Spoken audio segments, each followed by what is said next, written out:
Cek.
Test.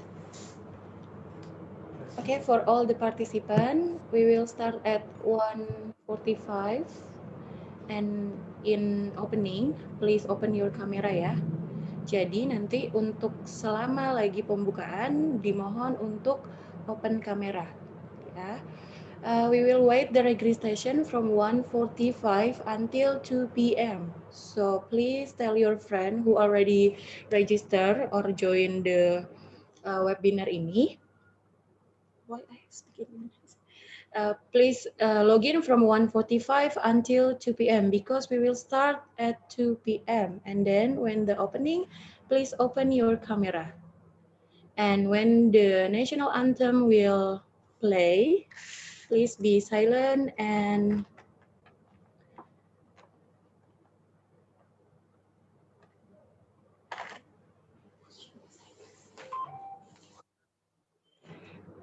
okay, we're still waiting. Okay, this already 49 participants minus 35. Okay, you already see Kak Sri Prasad. This is the first speaker today. He is from Universiti Teknologi Malaysia, and then there is Kak Alisa, Miss Alisa from UTM International, and there is Kak, ini belum ada ya? Kak Koyum. Okay, we're still waiting. Kak Abdul Koyum, and then there are Kak Primala, Miss Primala, and Kak Shan or Mr. Shan. They will be our presenter today. So we will start at 2 p.m. Okay. So just waiting first.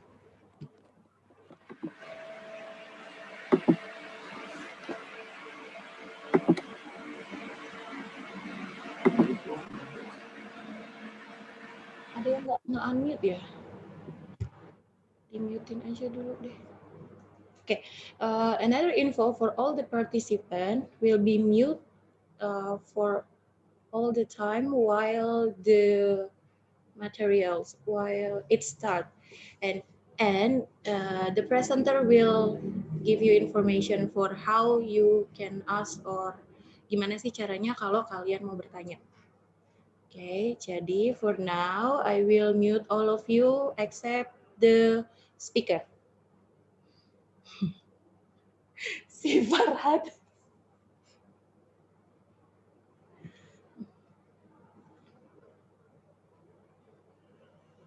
Guys, sharing ya. Sekarang sudah jam. Okay, if you cannot join us in Zoom, you can also watch us live on YouTube. You can watch from YouTube Yayasan Al Hasra, ya. So if your friend cannot join in Zoom because one of two reason, they can watch us in YouTube, live YouTube on Yayasan Al Hasra YouTube channel. Jadi kalian juga bisa kasih tahu teman-temannya yang nggak punya Zoom atau yang punya problem in connection. We're still waiting for other people join, yeah, because it's only like 57. We have like 70 until 80 participants.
Video aku nggak? Apa? Muka aku mana sih? Oh ini dia. Oke, Kak Prasad, we have to waiting ke Abdul Qayyum first ya? Yes, kita kena tunggu untuk saudara Abdul Qayyum. Oke. Oke, we still have like 10 minutes. Ya. Oke.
Welcome to Mrs. Antik and Mr. Andi as headmaster of SMP Al Hasra and Mrs. Antik as headmaster of SMA Al Hasra.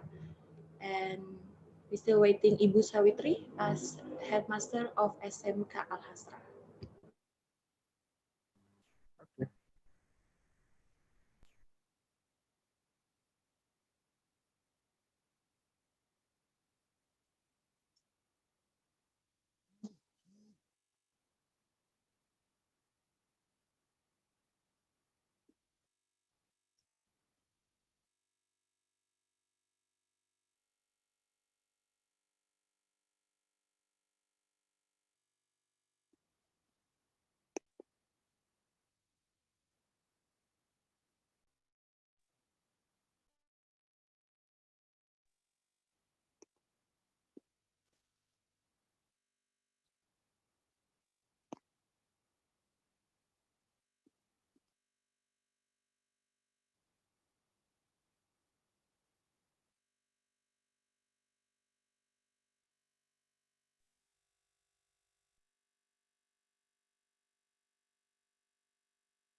Ya, sudah.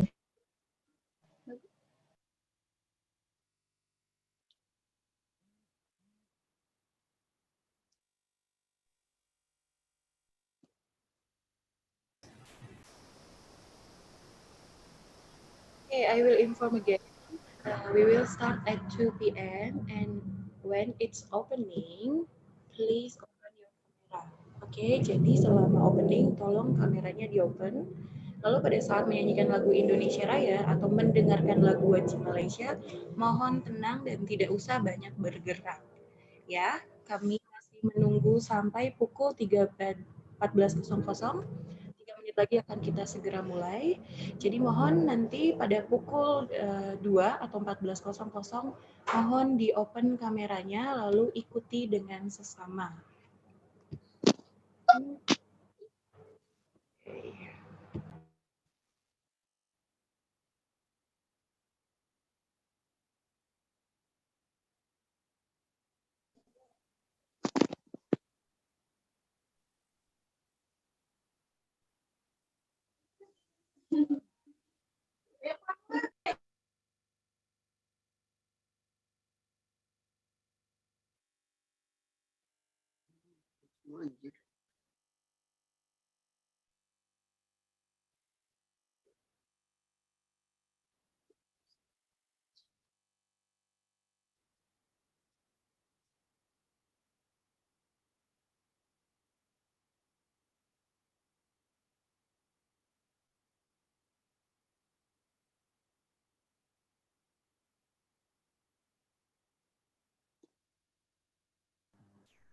Miss Putri, Ibu Sawitri sudah ada, Kak?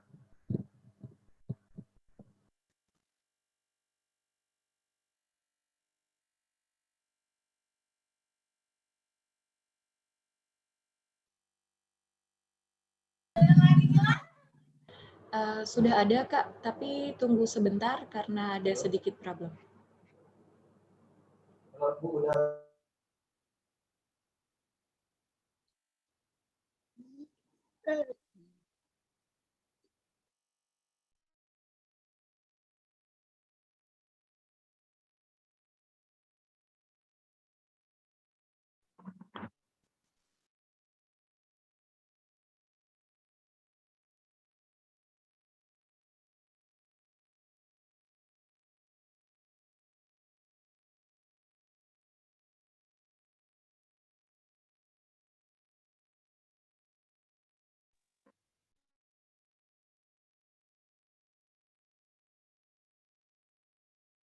Bekas injek orang dijual lagi nih.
Miss Putri, kami sudah ready. Kalau Miss Putri dan tim Miss Putri sudah ready, bagi tahu ya.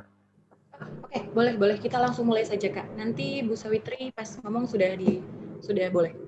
Boleh ya? Boleh Ya. mulai ya? Oke, boleh Kak.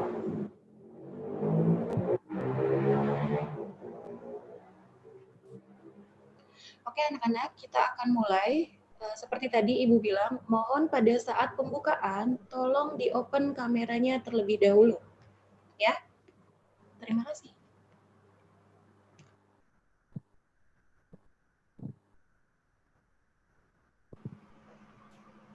Hello and a very good evening from us, Dispa Technologies and Yayasan Al Hasra. A very special thanks to Jazari Innovation Club UTM and Ms. Alicia Dezakia Jasmine for accepting our invitation to share their thoughts in this very special day. My name is Parimala Paramasivam, your MC for today, also acting as a General Manager of Dispa Technologies.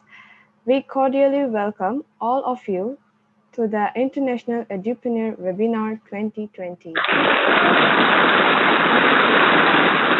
As the first agenda of the day, I would like to brief on the house rules and the tentative flow for the day. House rules. Please turn off your microphone when not in use. Only use the chat space when needed. Use appropriate language during the webinar. Respect the speaker during the transition to ensure the program runs smoothly. We will be covering 3 topics as our main agenda today, which is entrepreneurship during pandemic, presented by Mrs. Sri Prasad Sri Ganesan, introduction to robotics, presented by Mr. Abdul Koyum from Jazari Innovation Club, UTM as an international hub for higher studies, presented by Ms. Alicia Dezakia from UTM International. We would like to seek your cooperation to stand up as an honor to the national anthem of both nations.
Aku disuruh nonton doang.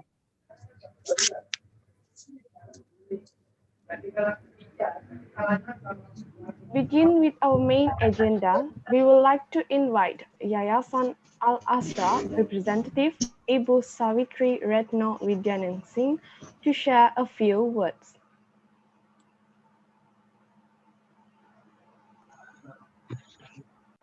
Okay, thank you for the occasion given to me. Bismillahirrahmanirrahim. Rabbi shrah li sadri wa yassir li amri wahlul 'uqdatam min lisani yafqahu qawli. Assalamualaikum warahmatullahi wabarakatuh. Good morning. Sorry, this is already afternoon. Good afternoon, ladies and gentlemen. First, let's say Alhamdulillah. Because of His blessing, we can have this event well. And hopefully, this pandemic will be end soon. So, we can do our activities as usual. On this occasion, I would like to say thanks and express my appreciation to the board of UTM that give us opportunity to have sharing with Al Hasra Foundation about education and entrepreneurship. And thank you so much for the students of Al Hasra who joined in this webinar. My beloved students, this event will be very meaningful. So please take this webinar as your learning for now and your future. You may ask everything relevant to the topics, or you can ask about how to continue studying in UTM. Or you may to ask about if there is scholarship to you to continue your studying in Malaysia or other countries. And we hope, as the result of this webinar, we hope it increase your knowledge and change your mindset to be more open with the countries around us. On the other hand, we hope warm relationship between Al Hasra Foundation and also UTM, so we can develop the cooperation more intensive. Well, I do not to take much time because I think our students is not patient again to know who is our speaker to the next. Okay, to the next will be Miss Putri to introduce who are the speakers today. I think that's all from me from this occasion, and we hope we can take something meaningful, beneficial for us, especially for Al Hasra Foundation and also for UTM. And the biggest one is for our country, for Indonesia, and for Malaysia. And we hope you're coming from UTM to our school in Indonesia. We will be very open to receive you all. Perhaps some of the people here, Mr. Prasad, and then Miss Parimala, and also Miss Alisa. You can come to Indonesia at any time. And if you don't have something or someone you want to choose, please contact us and we will receive you well, inshallah. Okay, thank you for the occasion, and please have a nice activities, and please make a warm relationship between us. Thank you. Wabillahi taufiq wal hidayah. Wassalamualaikum warahmatullahi wabarakatuh.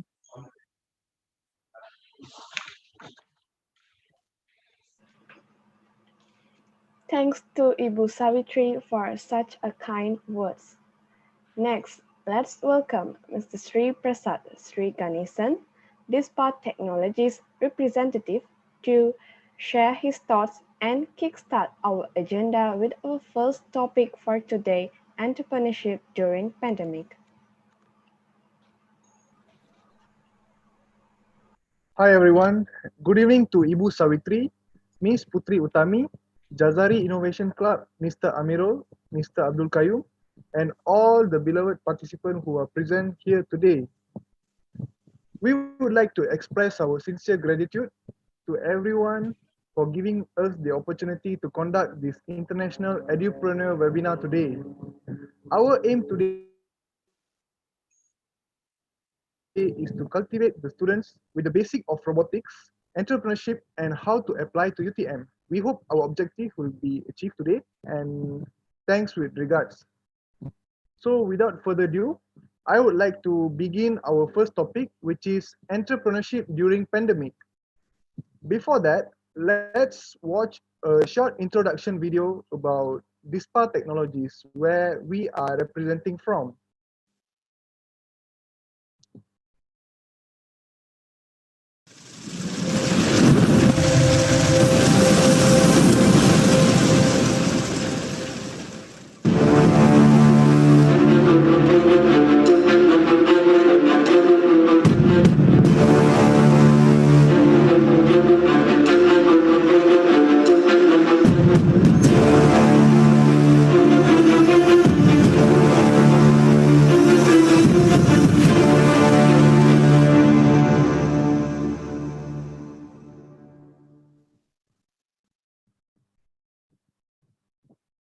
All right, let me introduce all of you about entrepreneurship. Entrepreneurship is nothing but another name for business.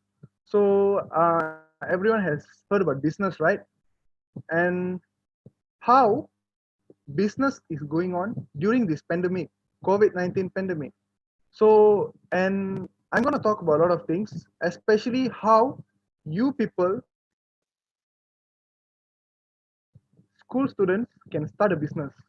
And I'm also going to share about my experience on founding this DISPA Technologies. By the way, DISPA Technologies is our company, which is I am the CEO of the company, and we have Mr. Shanmugapriyan as our Vice President, and finally Ms. Parimala as our General Manager. So we can proceed to the next slide. All right. To talk about my journey, so some of you have seen me in UTM-KL, right? Back in February 14th, you all came to UTM-KL and I met some of you. And I still remember some of your names. Okay, first, my journey started as a member, as an ordinary member of Research and Innovation Club in UTM-KL in 2017. And the next year, I mean on 2017 to 2018, I gained a lot of knowledge on robotics, more on technical. And finally, in 2018, I got the chance to become the president of Research and Innovation Club for 2 consecutive years, which is on 2018 and 2019. And during my presidency, I was the director of the program called InnoNation, where we did a lot of programs throughout Malaysia. That is what our main target is all about.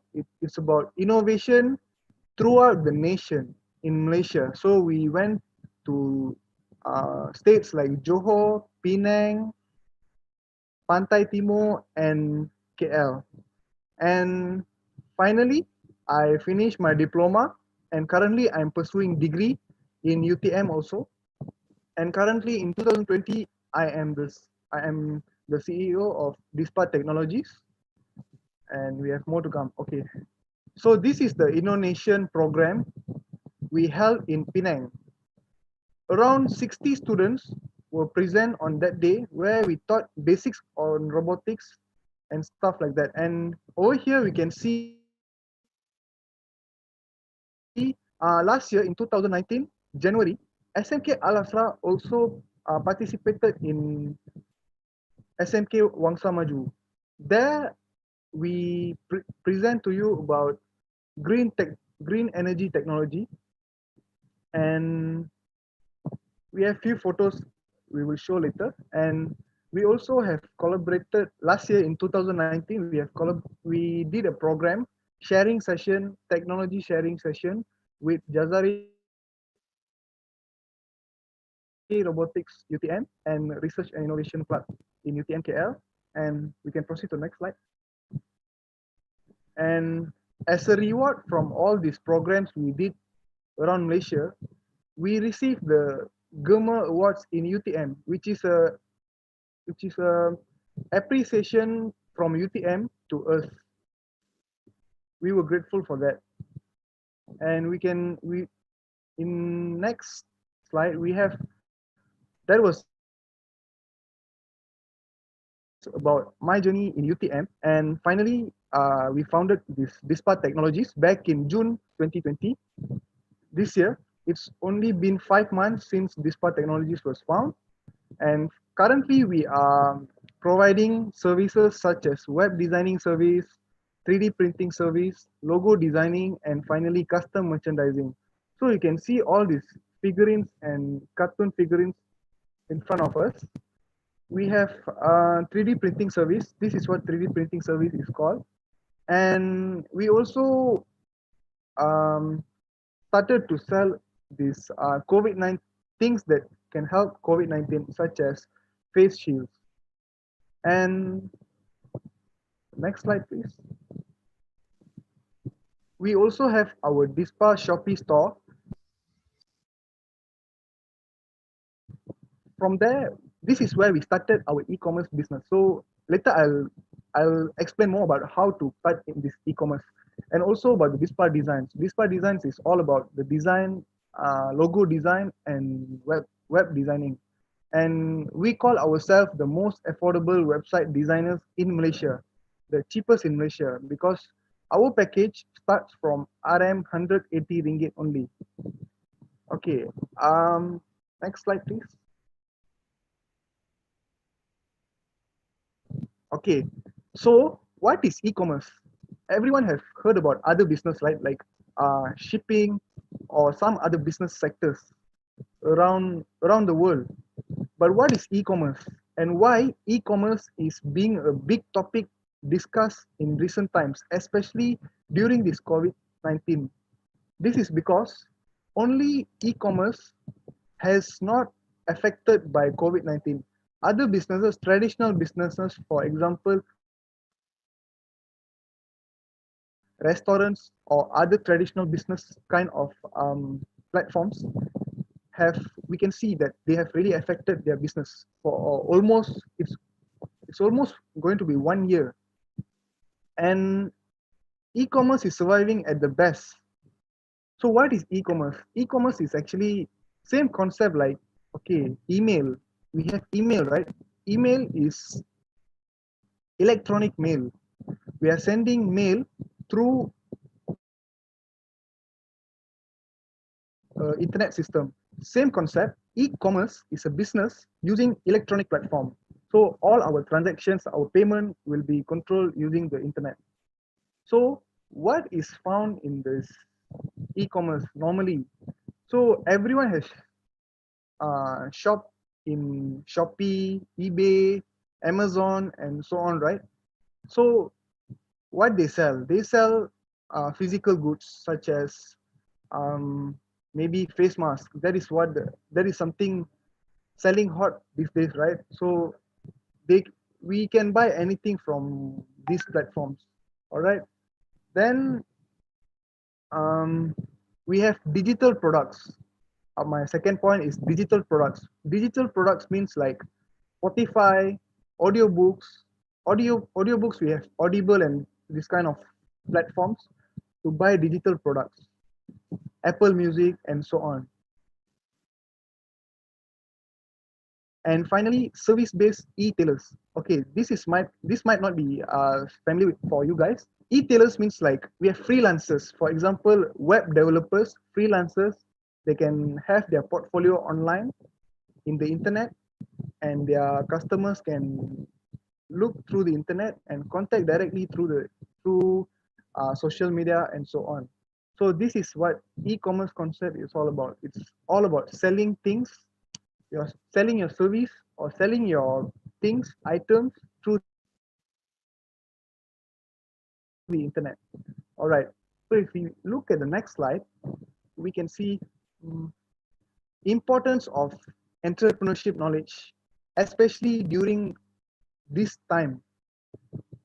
Now, e-commerce, there's a lot of good things about e-commerce because anyone can start a business using e-commerce. It's very, very easy. For example, Shopee store, in order for you to start a Shopee store, it only takes like few minutes or less than half an hour. So what are the importance? Why you all need to know about this? First, when you start a business, it will minimize risk if you have the right knowledge. So in my first point on the yellow arrow, you can see forecasting the likelihood of a harmful event happening and putting in place effective systems to deal with them. Okay, what I mean in my point is, in every business there's risk. In every sector there is risk. So if you have the right knowledge, you can tackle the risk. And my second point, you can see the blue arrow, the needs wants income range of your target audience. Even the supposed flaws can help you build business even further. So that is for customer satisfaction. For example, I'm selling something. For example, I'm selling, let's say I have a teddy bear over here. Okay, let's say I sell this teddy bear, and this teddy bear, I don't know if it's good or not. I don't know if it meets the customer satisfaction. So in order to reach my customer satisfaction, I must ask them feedback and then improve my service so that I can meet the customer satisfaction every time. And my third point, understanding the industry. So knowledge is very important to understand the industry. For example, any industry, let's say the food industry, when you are doing a cake shop business in e-commerce using the internet, you are selling cakes. Let's say you don't know how to make cakes, so how are you going to sell the cakes, right? One thing, you can't sell because you don't know how to make it, and you can't know how to reach your target audience. So when you are well informed, you can make better decision and you can improve your quality. And my fourth point is, of course, business is all about money, getting money, right? So it will increase profitability when you gain more knowledge. For example, let's take the cake example as the best example. Let's say I buy um let's say I buy the cream of the cake. Okay, the cream, I'll make sure every cost is minimized, right? My cost should be minimized so that my profit is more. So if I buy a expensive cream, how am I going to meet my profit? I won't get enough profit. So I will try to reduce the profit as much as I could. Therefore, I would buy maybe same quality, the cream with the same quality, but even a cheaper price. So that is why knowledge is important in every business. Okay. So our next slide will be on strategies to start a business. Okay. First, before you start a business, you need to plan. And what kind of plan you need to make, and what kind of mindset you need to have before you start the business, right? Okay, first, we need to embrace risk. Embrace risk means we must be ready mentally and physically to accept every risk that that could affect our business. Because by putting in risk, for example, let's say in my bank account, I only have $100. So if I put in my $100, I would lose all my money. But the good side is, if I put my $100 in the right way, I can gain a lot of profit, right? But I must do it in a proper way. But still, it is a risk to put in my $100. It's either I'll get back my $100 or I lose my $100. So it's a risk. So we must be ready to accept risk, take risk, because business is all about risk. Okay, then second point is embrace the proper technology, especially when it comes to e-commerce. E-commerce is all about adapting to the latest technology. Because we take Shopee for example. Everyone use Shopee nowadays, right? For example, if I ask my grandmother to use Shopee, she doesn't know because she doesn't use a proper technology, or she doesn't have a proper knowledge. She doesn't have the proper knowledge to use the technology. Therefore, as we as the generation Z generation, we should know and accept every technology that comes in every day. Like every day there's new technology, right? And third point is having a good teamwork and having a great team. Okay, for example, if you want to start a business, you can't start it all by yourself. Like you need to have a team, a good team for you to lead something. For example, let's say the leader of the company, he decides everything, he plans everything, he decides everything, but he need friends or partners to make it happen. Like put some work into it. For example, we have DISPA Technologies, right? In DISPA Technologies, we have a team, and in that team, one guy works for the management, another guy works for the website and technical part. So we divide our work. So when we divide our work, we assign every work to every people. So it will be easier to get something big done, because everyone is doing a small part. So when it combines, it becomes a big thing. That is why a good teamwork is needed. Okay, then finally, leverage free or inexpensive marketing or advertising strategies. So what is my fourth point is all about, right? Okay, let's say I have my cake business. My cake business, in order for my cake business to uh, reach all my audience, my customers, I need to promote my business using maybe social media platform. I'll put in my Instagram, my Facebook, my Twitter. I'll put I'll put that I am doing a cake business, so please support me. That is one of the strategies. Or you can put advertisements online. So when you put online advertisements, so other people other than out of your friend circle, you can reach your other target audience also.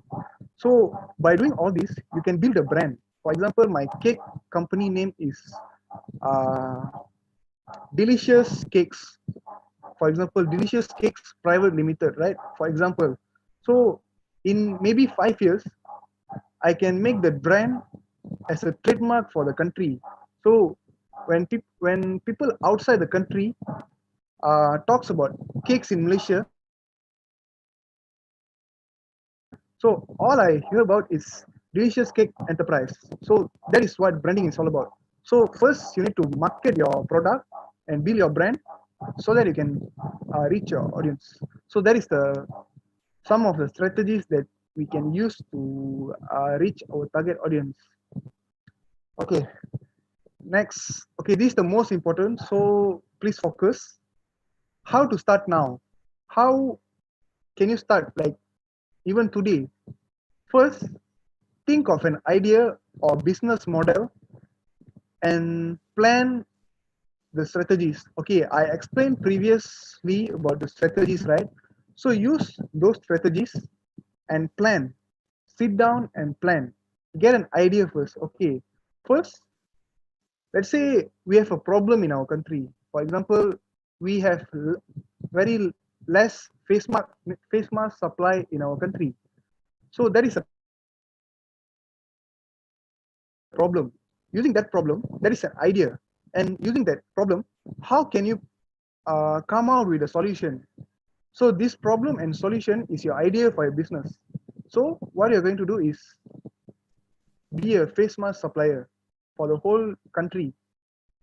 So what can I do? What can you people do, right? So once you have planned everything, like the step by step, how to say, strategies on how to execute all that, and then second step will be gather a trustworthy team who believe in your vision. For example, your vision is to supply face masks to the whole country. That is your vision, but you cannot do it by yourself. Therefore, you need to have a team of like 4 or 5 people, or maybe more. It depends on your capacity of your business. So you can have a team and work with them, and so that you can proceed your next step, which is registering your company. For for example, your face mask company name XYZ. So register your company as XYZ Enterprise, and then you can proceed to execute your strategies. If you see your step 1, I've put there plan strategies to execute. In step 1, you plan, and in step 4, you execute the strategies. So you can execute your promotions, get feedback from clients, and improve your customer service. So this fourth step is the most important and the most longest process, because you need to sell your product, look for your customers, look for your suppliers, and once you have sold your products, you must get back feedbacks so that you know where you did your mistakes. Let's say your face mask is not so good enough, like the quality is not good. So you need to ask your clients whether the quality is good or not. If you don't ask for feedbacks, the same client won't repeat your order, because he knows your product is not so good, and you're not asking for any feedbacks. So there must be a two-way communication between the seller and the client. So you are the seller, so your client is the one you sell the face mask to. And then by doing that, you can improve your customer service. When you treat your clients better, your clients will appreciate you more, because you are improving every day, improving your product every day, and they will tend to appreciate you more and stick to your business daily. Like they will be your client for a very long time. So these are the strategies. Okay, if we look at the next slide. Okay, let's say we do all of these steps, right? How to start and all this. I've explained all of it, right? So what are the challenges? What are the, like, how to say, what can stop us, right? First, corporate companies monopoly. It means we are a very, very small company, right? When we start. So we have bigger companies in the same business sector who will compete with us, and they have even better clients. So in order to tackle this problem, you need to think about how you can tackle these corporate companies. So how you can, okay, let's take the face mask business for example again. Let's say how can you make your face mask reach to every clinics or every hospitals. So you need to, maybe for example, you can provide a cheaper price with a better quality and so on. So you can use the strategies I mentioned earlier to tackle these challenges. And then second challenge is lack of client in very early stage.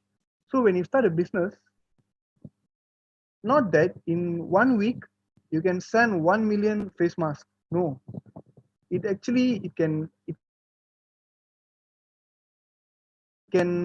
changes every week or every month. For example, in July you sell 1 million face masks, and August you can maybe sell only 10,000. It can be like that because it is not consistent. So uh, again, you need to think about the strategies on how to reach your clients. So these are the problems that even we personally experience, where we have very less clients in the early stage. So we only when we face a problem, we will think of a solution, right? Because if there's no problem in our daily life, we won't think about solutions. So challenges are important and it's really good for you. So when we had lack clients, only then we knew that we must do social media promotion using Facebook advertisement. So we put Facebook advertisement and eventually it improved.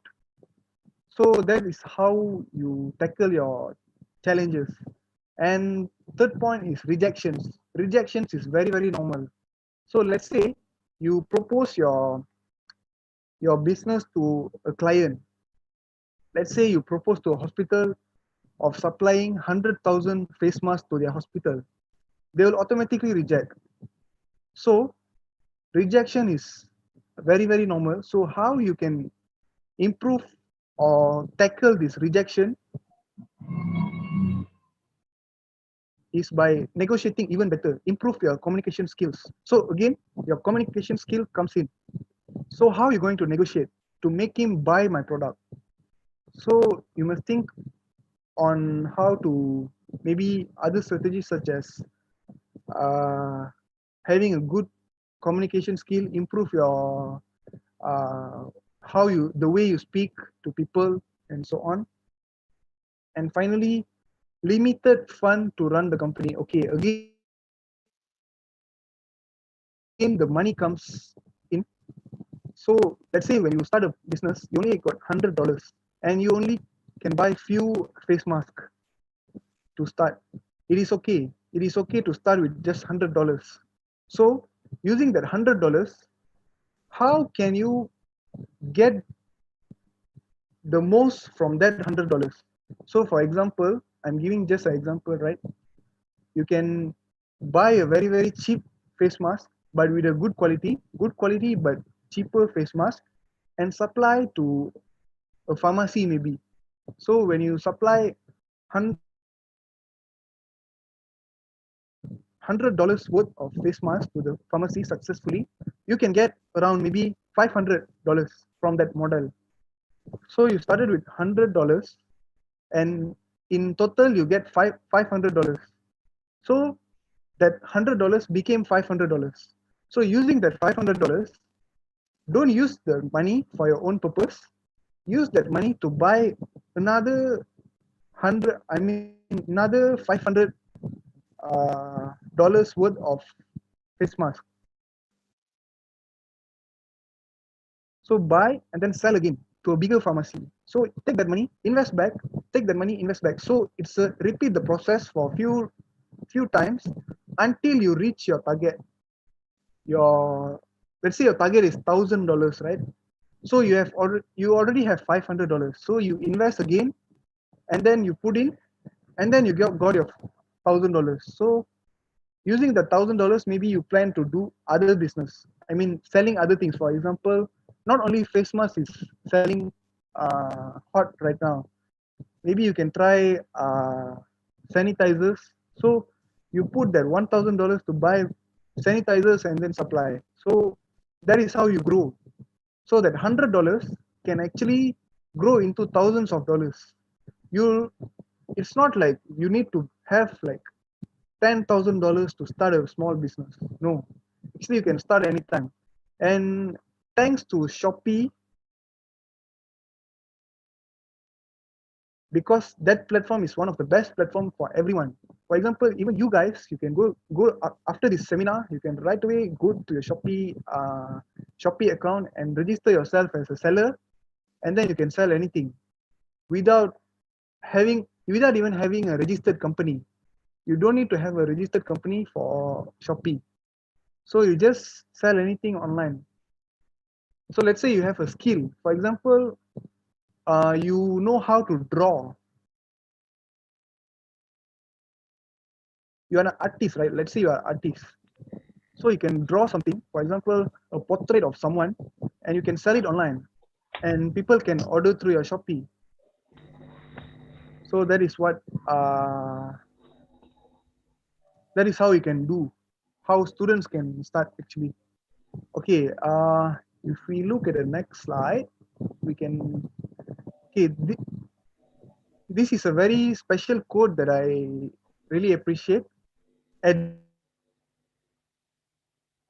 this point of time, your second language should be business, because working, we have seen, right, during this COVID season, a lot of people lost their job, except business people. Business people, some they were affected, but e-commerce didn't get affected. So embrace e-commerce and see what you can do using e-commerce, how you can start. So good luck for your venture in e-commerce, and I hope to see all of you starting something in at least Shopee in coming days. So I think that's all from me today. Thank you for listening my talk. So if there's any question, I would like to open for a Q&A session. You can unmute yourself and ask the question, or you can ask through the group chat.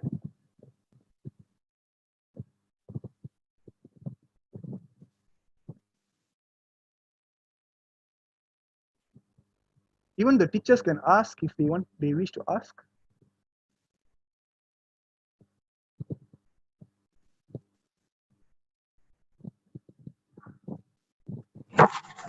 Oke, anak-anak, ada yang mau bertanya? So for all the students, is there any question you can ask Mr. Prasad to ask? Okay, maybe I have to start, Mr. Prasad, because we already collected the question and I wrote in some points, and there are 3 main questions from all the students. Maybe I can ask you for one is, all the participant in here is a student. So what do you think, what kind of product is sweet for them? Like, because they are still student, like what they have to sell at the first is the first, and the second is it possible start from home? And because they are student, how to manage the time to school and business? And the last is, how long the process until they think it's already give them a profit? Ya, jadi pertanyaan yang maybe I will translate to Indonesia. Yeah. Jadi pertanyaan pertama, karena kalian semua di sini adalah siswa, bagaimana, apa sih produk apa yang terbaik untuk kalian jual? Lalu yang kedua, bisa nggak sih dimulai dari rumah dan gimana cara membagi waktunya? Lalu yang ketiga adalah, berapa lama sampai kita mendapatkan profitnya atau keuntungannya? Thank you, Mr. Prasad. Okay. Your first question is how to sell a product for students, right? Okay. Students, most of you have skills. For example, drawing skills, we take it as the best example. So you can draw something like a portrait, or some of you are very, very good in oil painting or photography. So all these are skills. Photography skills and all this. Maybe some of you are very, very famous in Instagram. Like in Instagram, you have 10,000 followers and so on. So you people can use your skills to make it as a business. For example, we take the photography as a best example. You can use Instagram to post all your photos, your good photos that you took using your camera of maybe a mountain or scenery or something, and you can post it on your Instagram. So when people want to hire you for a photo shoot, they will hire you. So that is how you can start using social media. And let's say it comes to selling things, right? Selling things. You can maybe sell maybe you have your used game consoles, for example, PS4, Xbox or something, secondhand, right? So you can use your flipping skills. Flipping skills means you have your old PS4, you can take it and put on a website or any e-commerce platform, and then you can sell it for a higher price. So by selling that, you don't need have to, you don't need to have a, what we call, model, business model. Like you don't need to use your money, or don't need to put in money to sell your product. And most of you are friends, right? Among you are friends, so you can sell school things. For example, very simple things. For example, nowadays you can sell face mask. I'm not sure whether schools in Indonesia are open, but if it is open, COVID is going to be there for another 2-3 years. So face mask business is going to be there for another 2-3 years also. So you can start supplying face mask to your friends. So your friends will definitely buy it because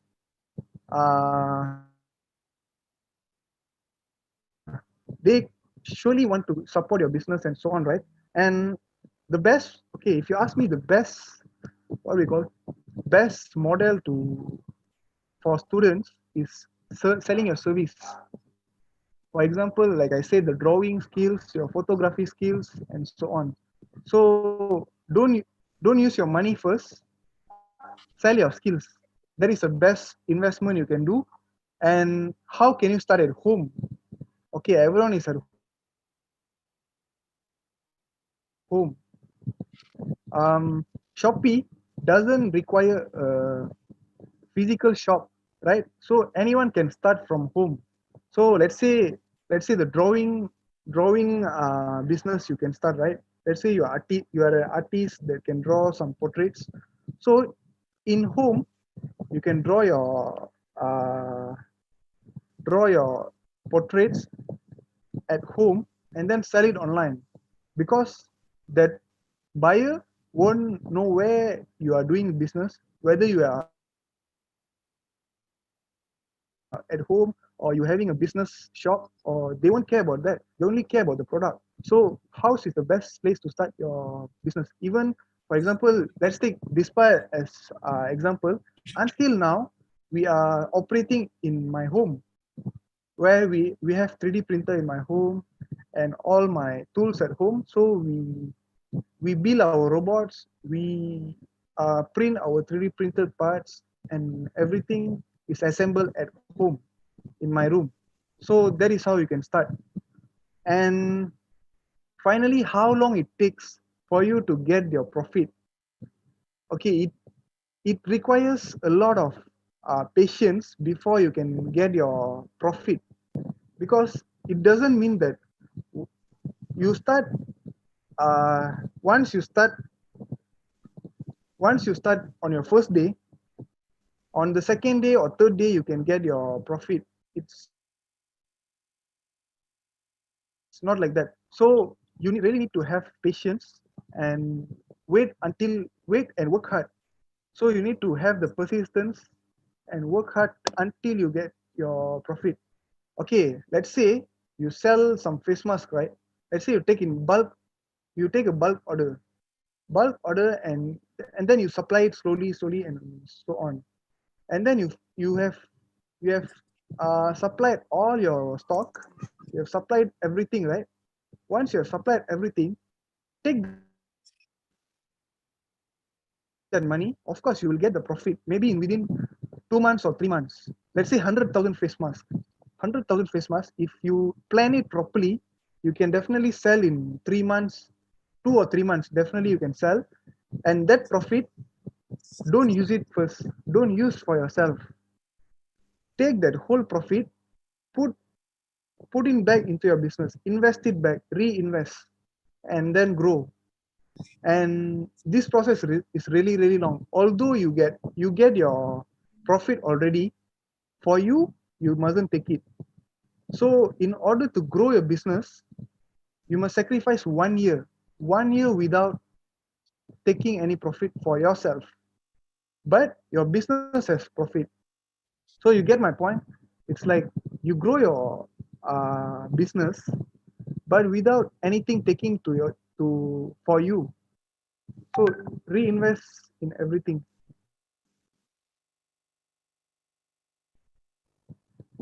Okay, I think I have answered all your questions. So any other questions?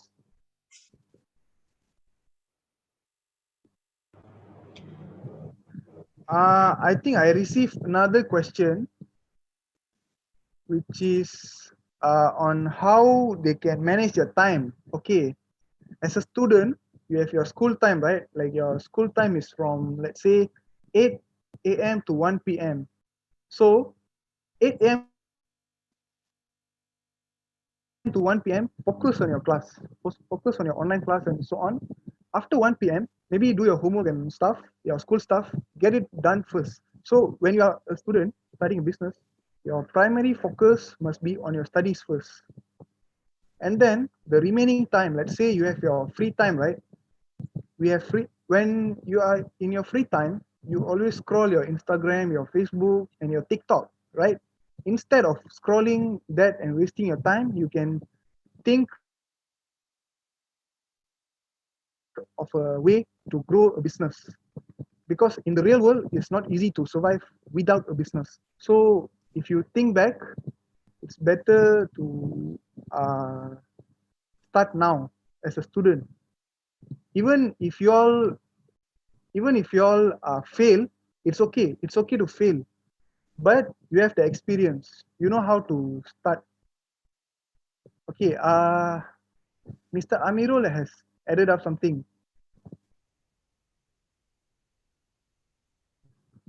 We can also sell some handcraft, like reusable thing to make a bracelet and then sell it on Shopee. So, but I appreciate his point where you need to innovate that specific thing. For example, one guy is selling some other handicraft. So doesn't mean you have to compete with him. So innovate and think creatively how you can improve that specific product so that it can target some audience. So you have any other questions?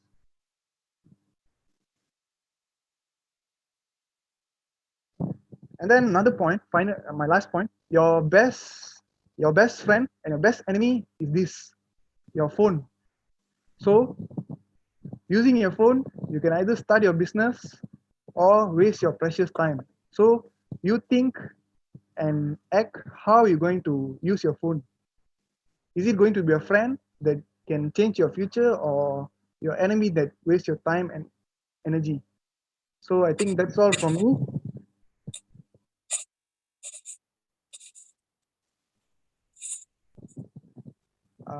Thanks for the slot given to me and handing over the program to the MC. Thank you. Thanks to Mr. Prasad for the amazing sharing. So next, our talk will be on Introduction to Robotics by Mr. Abdul Qayyum from Jazari Innovation Club, UTM. Let's watch a short video on Jazari Innovation Club, UTM, before handing over the floor to Mr. Abdul Qayyum.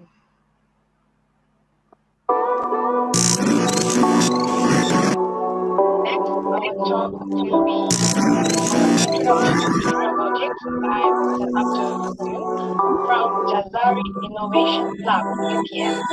Let's watch a short video on Jazari Innovation Club, UTM.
Testing.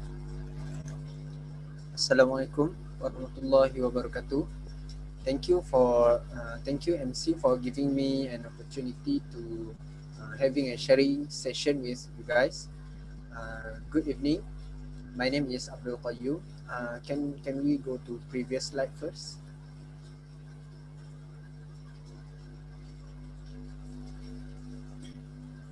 Okay, my name is Abdul Qayyum bin Abdul Rashid, and one of my Jazari members, Amirul Hakim bin Zulfaizal Fadillah.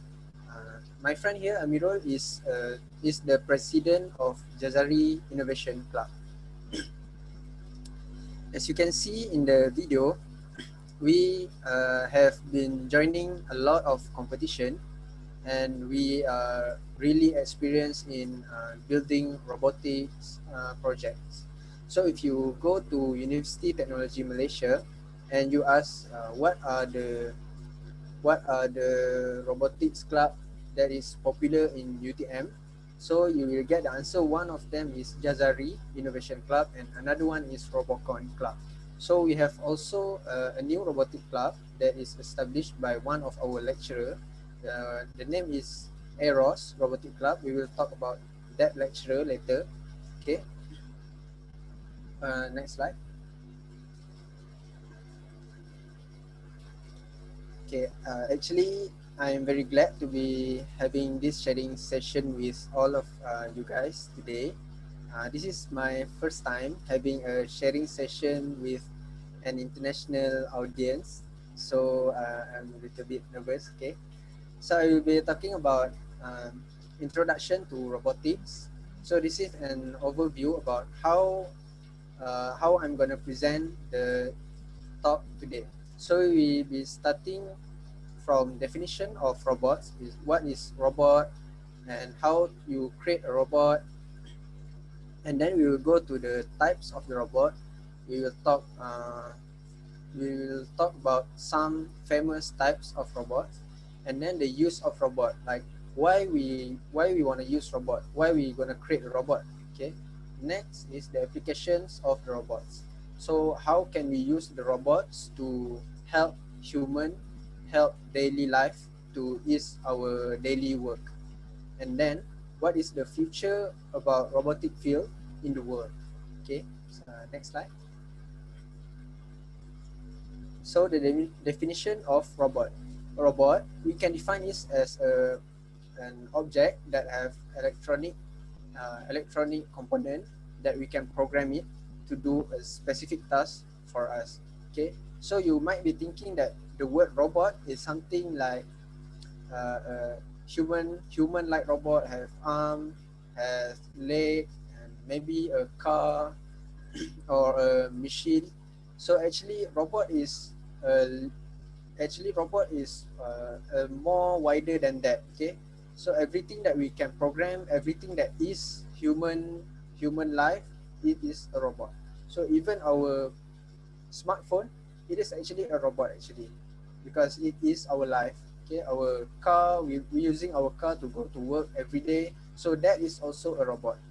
So a robot consists of three main parts, which is mechanical, electronics, and programming. Okay, next slide. So this is a basic type of robots. So we have mechanical part, which is the body, electronic part, which is the microcontroller and the brain, and the programming part, which is inside the controller. So I think I'm gonna show to you one thing.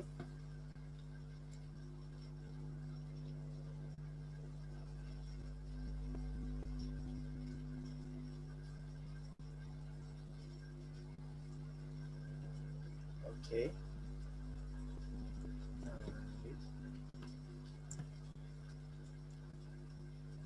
So I'm sure you guys know about PlayStation, right? So the latest PlayStation gaming console is PlayStation 5. So I will be talking about PlayStation 2.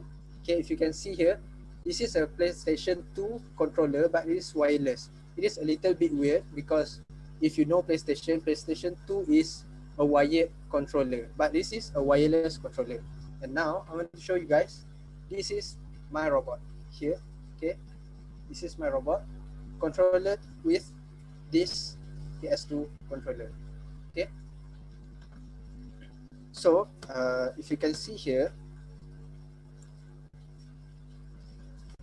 okay, this is the mechanical part. So the body, the tires here is a mechanical part. So where the electronic part is inside here. All the board here, this is electronic part. And inside this board, we call it the brain. We will do some coding or programming.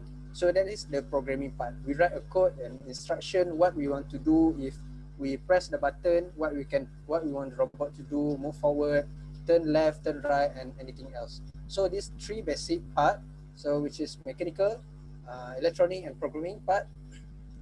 When we combine all of these three, we'll build a robot. Okay, so this project I made by myself by only buying this two template here. Okay, these two template here with 4 motors, and with the controller, all about this around 100 ringgit Malaysia. In Indonesian rupiah, I think around 350,000 Indonesian rupiah. Okay, so it's quite expensive compared to normal RC car. But what is the good thing about it is you learn while you build it. You build it yourself. You have the satisfaction of you building the robot yourself. Okay, and besides, you can modify this robot even more to use in anything else in the future. Okay, so next slide. Okay, so we're going to start to talk about types of robot. We have underwater robot and lake robot. So underwater robot usually used in military or maybe search and rescue, that we can find someone or somebody, an object underwater. So the underwater robot will usually use the sensor so that we can sense certain object for the purpose of rescuing or researching. Okay, so for lake robot, usually we use to demonstrate animals, and we want to create an AI or helper like animal. Maybe we want to have a pet dog, but we don't want to have a problem about feeding, about taking care of it. So the initiative is we buy a robot dog. So the robot dog, we didn't need to feed it, so it can just walk by itself, and it's actually a little bit stronger than a normal an actual dog, and it can do some physical tasks like carrying things around it. We can attach a camera around it. It can also be our CCTV when we are not at home. Okay, next.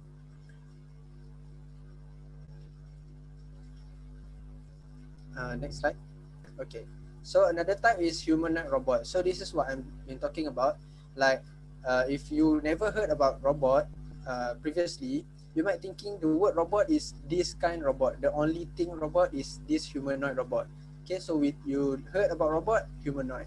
You see the humanoid robot, or that's this a robot. Okay, so the word robot actually represent many other type of robots. Okay, humanoid robot usually quite expensive and taking a lot of time to create it. Usually a big company like Toyota, I think most at the Japanese company, they create a humanoid robot to like equalize them with human, like they can do what human can do and even better. Okay, and next thing we have an aerial robot. So aerial robot is a robot that can fly, usually in a form of drone. So it have 4 propellers. Okay, it can fly in any direction, it can flip in any direction, and we can attach a camera on it. So drone is quite popular nowadays because we have a lot of tournament also about drone, and it is easy to use if you buy, and easy to learn. But if you want to create it from scratch, it is a little bit hard. Okay, next. So this one is a very common one, wheel robot. So wheel robot is actually a pretty similar robot with car. So a car is a robot, and wheel robot is a robot also. So this wheel robot specifically didn't have anything like car seat or steering or gear, so it is autonomous. It moves by itself. We can use it to carry things around, or maybe can use it to move a big object like machine. We move a big machine from one place to one place, so it will be easier with wheel robot. Okay, next. Okay, so different types of robot have different type of use. So what is the use of robot? Like why we create robot? What is the use of it? What is the benefit of the robots for human? Okay, next. So this is the most basic things, okay, basic concept about how why you want to create robot.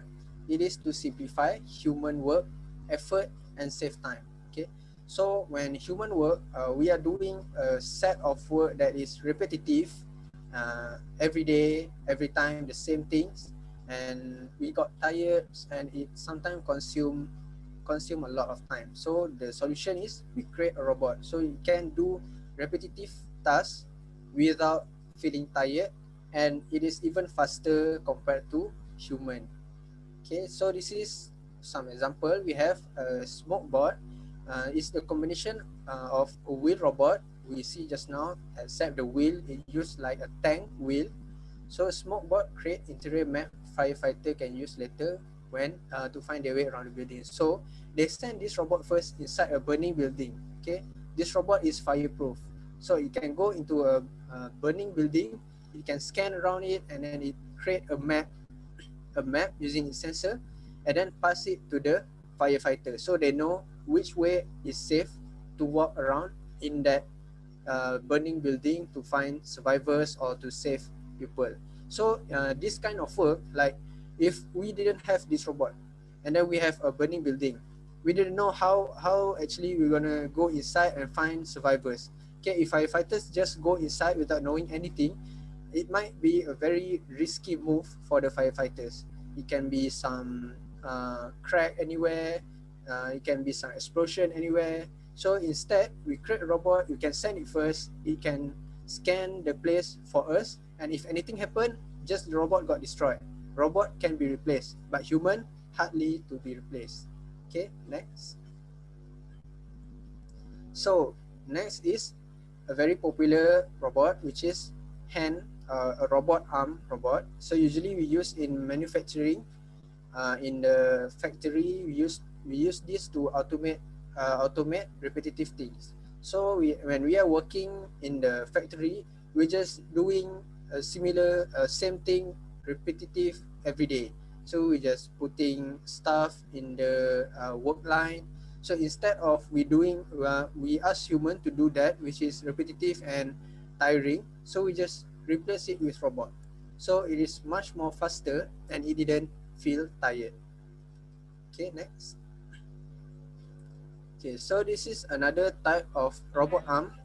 So the name is scrub-made robot. Will not only perform unsavory tasks but also clean urinary sinks and mop and bathroom floor. So this robot arm robot, it cleans the the bathroom floor for you. So if human want to do this, it's a little bit disgusting, I may say. So if we just replace the robot to do the task with us, we didn't need to worry about anything. The robot will just do the task for us. Okay, next. So the application of robots in real life.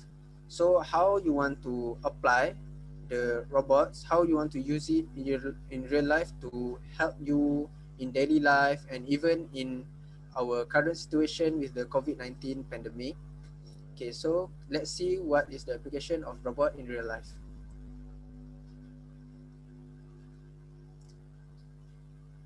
Okay, first, medical robot.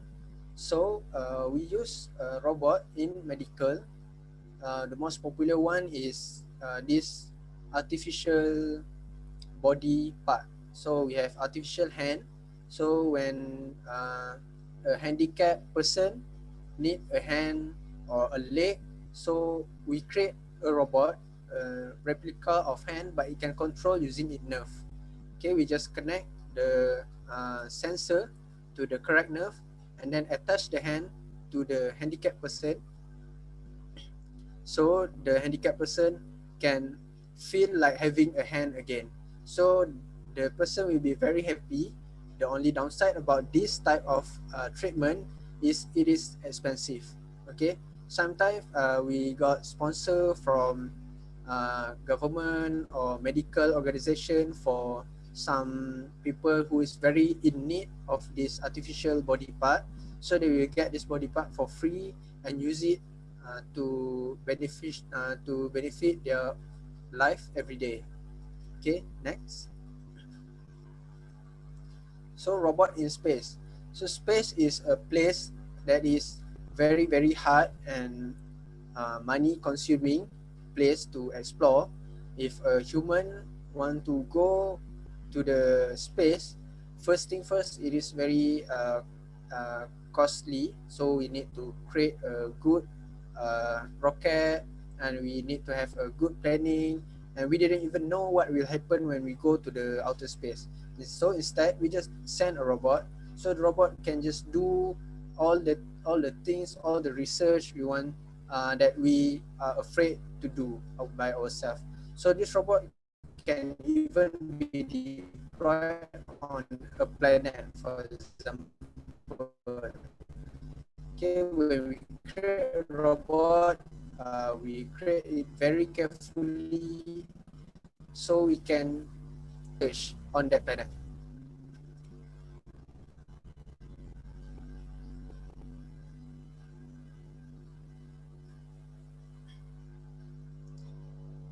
Okay, robots in military. So this is a favorite robot in any fictions movie. So I'm sure that all of you, most of you watch the famous movie Iron Man. Okay, so it use robotics in military and weaponry. So we can create unmanned airplane and unmanned tank, so that we can attack the enemy without risking our life or soldier life. Okay, we just create a robot, put the weapons on it, and then send it to the battlefield. But this robot is very dangerous if it fall to the wrong hand, because it is very easy to be misused to the bad purpose. Okay, next. So robot at home. I think some of you might have heard about Alexa. Okay, Alexa is a device which is create artificial intelligence in it, so it can communicate in to most of home appliance that have Wi-Fi in it. So nowadays, every appliance like printer or TV, smart TV, even refrigerator, even washing machine have Wi-Fi, you know, so that we can control it using one point. Okay, if we have modem at home and we have those home appliances that use Wi-Fi, we can easily control all of it using our smartphone only. So it's very easy. Okay, so that's why robots at home, we can use it as smart home device. So for Alexa that I've been talking about, we can just instruct her to do tasks by using our voice, like Alexa, turn on the fan. Alexa, turn on the TV. Change to this channel. Change to this channel. So it is very easy. We just speak what we want, and then the task will just automatically be done for us.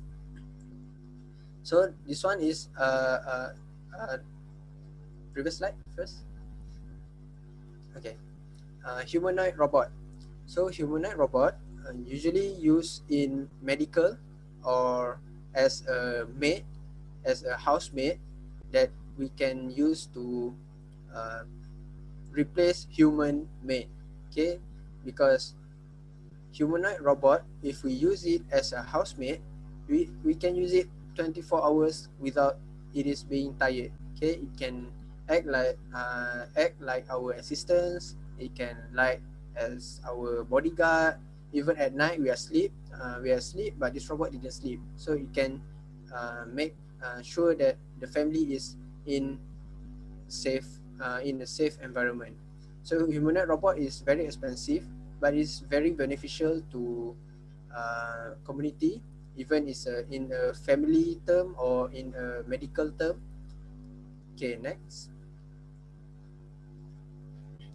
So now, how are we going to use robot to help in the coronavirus pandemic? So this man here, this is the lecturer that I've been talking about. So his name is Dr. Yong. Okay, he's a lecturer in Universiti Teknologi Malaysia, and he is also the founder of DF Automation and Robotics in Berhad, and he is also a founder of Eros Robotic Club. So during this pandemic season, DF Automation has collaborated with Hospital Chancellor Tuanku Mukris. It create a robot to help the hospital to contain the coronavirus pandemic. So this robot name is Makcik Kia. Okay, the name is Makcik Kia. Makcik Kia, purpose is to deliver the medicines or food to the patient without risking the frontliners to be in contact directly with the coronavirus patient. So we just put the medicine or food inside the tray, and then we just send the robot to move automatically to the patient room and give all the medicine and food to the patient room, so that frontliner didn't have to be in contact directly with coronavirus patient. So it is very, very convenient and safe for the frontliner, and it is very time effective, because the frontliners, instead of their work to be delivering the medicine and the food, that work will be passed to Makcik Kia, and then their free time can be put to do other things like research or helping doctors. So it will be more time effective for them, as they can do other more important work other than delivering food, delivering medicine. With this, just we can use the robot to do it. Okay, next. So this is a device that I think some of us may encounter it on supermarket. It is automatic hand sanitizer dispenser. So this is in India, Indian company named TechMax Solution, innovate touchless elevator panel. So it have a very same concept that use sensor.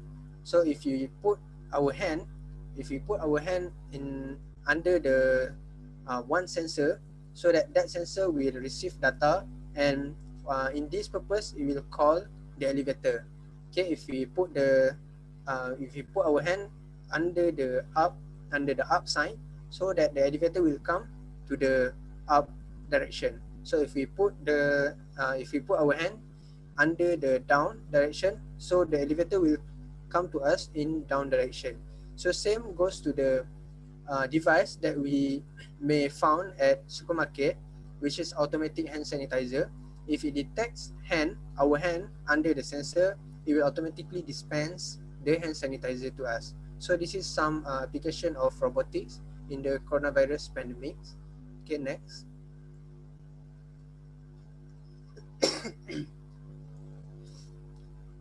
Okay, so in Mumbai, they designed a tunnel to sanitize a person within 5 seconds. So we just walk into the tunnel and come out from the other side, so that in the tunnel we have been sanitized for our whole body, and when we come out we will be 100% clear of risk of coronavirus pandemic. So this is a very time consuming and cost consuming project, but it's very, very effective in reducing contact for of coronavirus pandemic. So like only 1 or 2 person need to monitor the machine, and every visitor just come and walk into the tunnel. So there's no need people need to wait standing to check the temperature and to ask them to write their name, and so it is very easy and convenient, and it's very safe for the frontliners to do the work. Okay, next. Okay, so future of robots. How robots are going to be accepted or maybe not accepted in future. So the most important things that is we saw nearly in future is artificial intelligence. So artificial intelligence is being developed very widely in most of advanced robotics company. So it is a computer program. Artificial intelligence is a computer program that can think by itself. Okay, it use some algorithm. Algorithm is the meaning like more condition or case, like if this happen, what we're gonna do? If this happen, what we're gonna do? If that man asking this question, what I'm gonna answer? So this algorithm, like a million of algorithm inside the artificial intelligence programming. So artificial intelligence can learn by itself, answer any question in the world, and maybe can do can think other solution that is human cannot think about it. So some people might be worried about artificial intelligence, that the thinking skill is developing uh, time by time. Okay, so the artificial brain is expanding time by time. So there will be a potential that artificial intelligence brain will be much smarter than human brain. So like artificial intelligence develop uh, bad bad behavior by its own self, and it is maybe can be harm to human. So there is a lot of debate about artificial intelligence for the future, whether it is beneficial to human or harmful to human. Okay, some of us didn't even like robots, so it's like artificial intelligence is very dangerous. So some of us maybe like artificial intelligence is a very cool things that very helpful to human world in the future. Okay, next. Okay, so this is some use of artificial intelligence that's currently we have been using. So Tesla self-driving car. So Tesla company have been developing a self-driving car that the car is moving automatically without a driver. Okay, it use artificial intelligence inside the car to think what it's gonna do on the road. Okay, if red traffic light is red, so it need to stop. If traffic light is green, it needs to continue the journey. And if there are obstacle in front of it, it need to avoid. So this if inside the artificial intelligence brain, so that he keep thinking and thinking every second, so it can solve any problem within very short of time. This car, this self-driving car, Tesla company claims that it is very safe. So, but instead, minority of humans still think like artificial intelligence may be harmful to human. Like in the term of self-driving car, maybe at some point the self-driving car will make some accident. Maybe it can crash into another car without knowing, because there's no driver inside that car. So anything can happen. So this is a very dangerous situation that is being considered. Next, face detection. Still next, previous slide. Okay, face detection and recognition. So artificial intelligence also used in face detection and recognition. Like we use camera, and that camera can recognize our face. So this system have been used in some of the university or maybe class before the pandemic. So like student, it can detect student attendance into the class. When student come, they just stand in front of the camera, and then the camera just scan in their face, and then you will search the database. This student is come to the class today. So the student who did not scan the face is absent to the class today. So excuse me. So the downside of this system, okay, there's a minority of community that is worried about face detection is about our privacy. Okay, face detection can be applied on any camera. Okay, even our smartphone selfie camera can also be used as a face detection program. So it is a very kind of worrying issues that our privacy might be at risk. Okay, so next is Netflix movie prediction algorithm. So I'm sure that most of you know what Netflix is. It is a movie platform. So when we watch a movie, we watch one movie, we watch second movie, we watch drama, we watch anime, and then the Netflix like know what theme that we like to watch. Either it is love story or action story or horror story, so that Netflix will find that similar theme and recommend to us. So it is easy to us to find new story that is interested to us. Okay, next is voice assistant.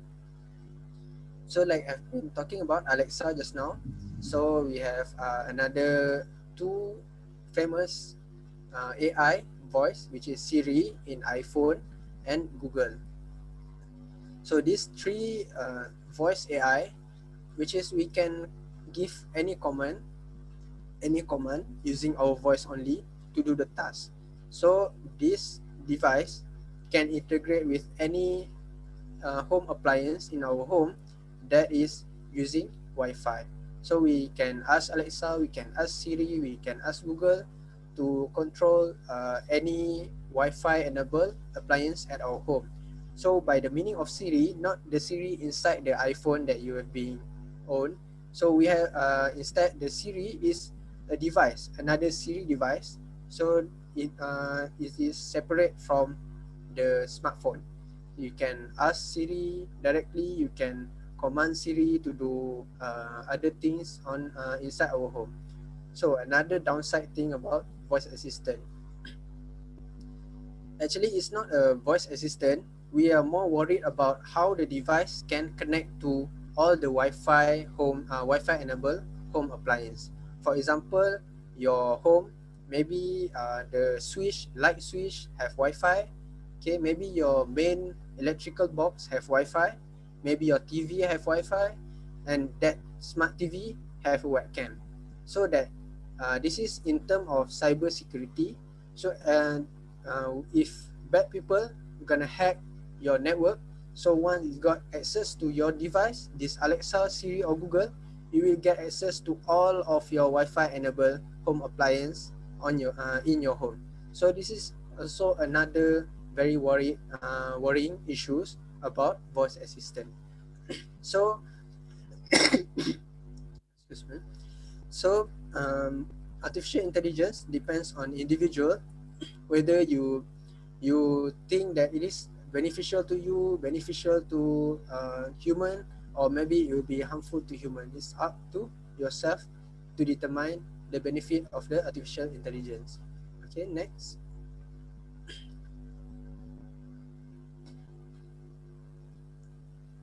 So this is a popular talk about robot.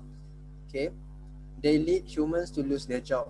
Okay, in future when all the factory workers is replaced by robots, so what humans gonna do, right? And then they require expertise to set them up. So each robot require an expertise to maintain them, to set up them, to repair them if it's gone wrong. Okay, and then robot also may reduce human capabilities, so that if robots do all of human works, like what human can do, so human just sit on a chair and eat and sleep and just didn't do any other work because robot have done it for you. So this last point is the only point that I have not come in my opinion. Okay, so for the first and the second point, okay, so they can lead human to lose their job. Okay, like I say, if robot replace human, what job human can do. So in terms of this robotics industrial development, so humans can learn about programming. Okay, so I'm sure that if most of people learn programming, And then in future, when robot replace human in job, so that humans still have the job. So what is the job for human? It is to comes to the second point, require expertise to set them up. As the human learn programming, they can understand the robot. Okay, they can understand how to maintain the robot. They can understand how to repair the robot if it's gone wrong. So in this cycle, human didn't lose the job. Okay, robot replace human. Human got another job, that is to maintain the robot. Okay, even though the robot can do work in certain field, let's say accounting, mathematical, maybe medical. So we still need a professional in that field. So how to set up the formula, how to set up the prescription of the medicine. So we still need a doctor. We still need a human accountant. So to monitor the program that we put into the robot. So as I say, human didn't lose the job in future. Okay, if we just think about the more opportunity job in future, so robot replace human, human get another job to maintain robot. So human didn't lose job, and we didn't have to worry about robots gone wrong. Okay, because the robot is being monitored by human itself. Okay, next.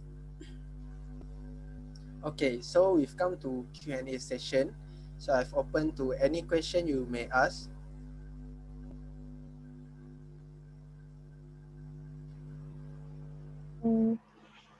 Students, if you have any question, you can drop it in the chat space. And thank you to Mr. Abdul Qayyum for such an inspiring speech about robotics.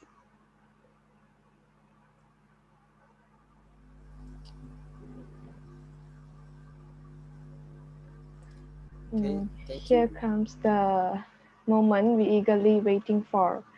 Let's welcome our international student representative, Ms. Alisha Dezakia, to share her knowledge on the topic UTM as International Hub for Higher Studies. Okay. Hello, everyone. Good afternoon. My name is Alisha Zaskia Jasmine. You can call me Alisha for short. And I am an Indonesian student in UTM who is currently pursuing studies in biomedical engineering. And I am currently a third-year student. So here I would like to explain a little bit about UTM, where this universe, I would like to take about 20 to 30 minutes to explain about our university. Okay, next. A little bit description about these photos, this image. This image is located in UTM, which is precisely in the backside of the library and also the mosque. And after you graduate, or when you graduate, this is one of the UTM landmark that us as UTM students must know before we graduate. And one of the important part is to take picture here, because for me, once you leave UTM, this landmark can remind you of some memories that you have in UTM, as well as like the memories you share with your friends and the studies, and as well as the environment in UTM. Okay, proceed. UTM, Universiti Teknologi Malaysia. Innovative, entrepreneurial, global.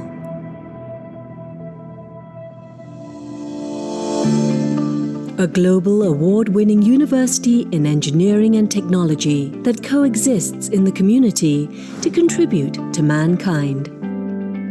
We invest in laboratories and facilities, empowering our people to solve life challenges.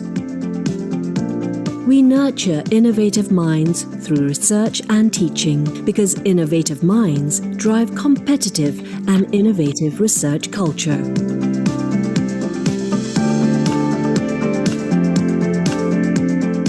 Life problems are brought into the labs to test our inventions against imperfections.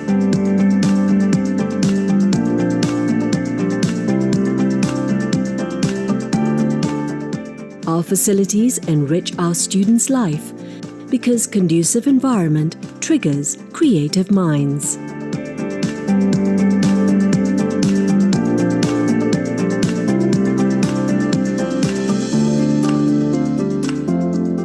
We empower students to be active contributors in the ecosystem.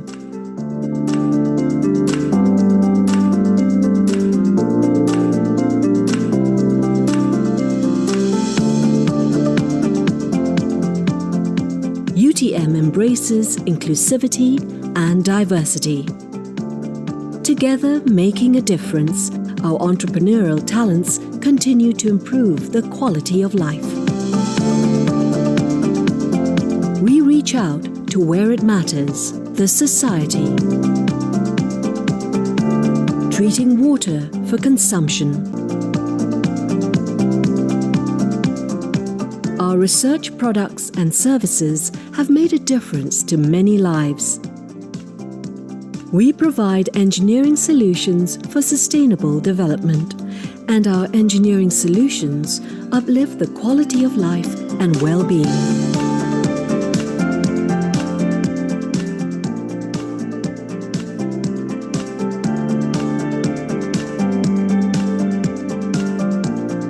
Our experts are mobilized to affected sites to respond to calls for help. We are proud to serve and make a difference.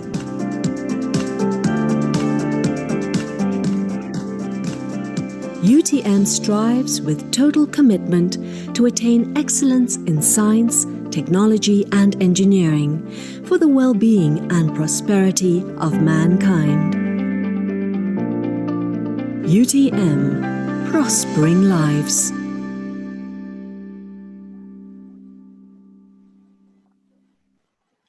Okay, so that was the 3-minute videos about UTM, which is located in Johor Bahru. But before that, I would like to request to speak in Indonesia if it is okay, because since I'm also an Indonesian, so I think it will be more comfortable for me and also for you to listen and me explaining in Indonesia. Oke, jadi sebelum kita masuk ke profil tentang UTM, saya akan sedikit menjelaskan tentang keberadaan UTM yang terletak di Malaysia, negara Malaysia. Salah satu negara yang berseberangan dengan Indonesia dan Singapura juga. Dan tidak hanya UTM, ada beberapa universitas yang ada di Malaysia dan dikategorikan menjadi universitas publik atau universitas seperti PTN-nya Indonesia. Terus ada universitas swastanya juga. Selain itu ada institusi, ada politeknik, dan juga ada college. College itu bisa dibilang seperti sekolah yang tamatnya 3 tahun, setahu saya. Oke, lanjut. Next. Oke, next. Oke, selamat datang di UTM Johor Bahru dan juga Kuala Lumpur. Ya, jadi kita di sini ada 2 macam universitas. Jadi yang di Johor Bahru ini adalah universitas yang paling utama, yang dimana saya, Kak Prasad, dan teman-teman lainnya berkuliah. Sementara itu juga ada UTM yang di Kuala Lumpur. Yang di Kuala Lumpur ini biasanya terkhususkan untuk mahasiswa-mahasiswa S2, begitu juga dengan foundation. Oke, selanjutnya saya akan memberitahukan lebih banyak tentang fasilitas UTM, terus saya juga akan berbagi pengalaman selama saya menjadi mahasiswa UTM, lalu bagaimana lingkungan pertemanannya dan sebagainya. Oke, lanjut, next. Ya, singkat tentang keberadaan UTM Johor Bahru, dia terletak di paling bawahnya Malaysia, tapi sangat berdekatan dengan Singapura. Jadi kalau misalnya kita dari Johor Bahru ke Singapura itu kayak sekitar 30 sampai 45 menit untuk menyeberang ke Singapura. Jadi sebenarnya kalau misalnya dibilang kita lebih dekat ke Singapura ketimbang ke Kuala Lumpurnya. Kalau kita ke Kuala Lumpur itu akan membutuhkan waktu 6 sampai 7 jam kalau misalnya naik bus. Tapi kalau misalnya naik mobil kendaraan pribadi, mungkin hanya 4 sampai 5 jam. Kita akan sampai ke Kuala Lumpur. Oke, lanjut. Next.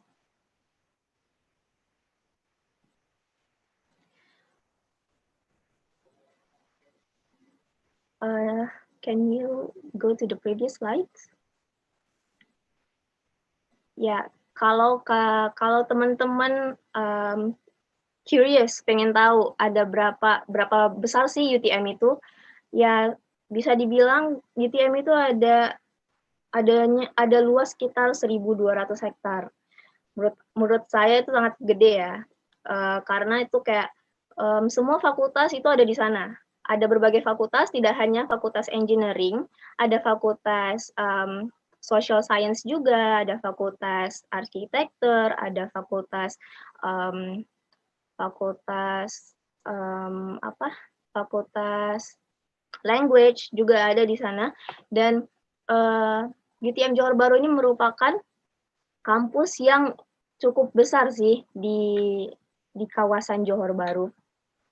Lanjut, ada UTM KL. UTM KL ini tidak sebesar UTM Johor Bahru, namun bangunannya ini bisa dilihat sangat bagus ya, karena ini salah satu universitas yang baru dibangun sebenarnya, yang dikhususkan untuk mahasiswa-mahasiswa S2 dan juga foundation. Oke, lanjut. Next. Sedikit timeline mengenai UTM. Sebelumnya UTM itu didirikan pada tahun 1904, namun belum menjadi universitas, melainkan masih berbentuk sekolah. Dan namanya dulu Teacher Technical School.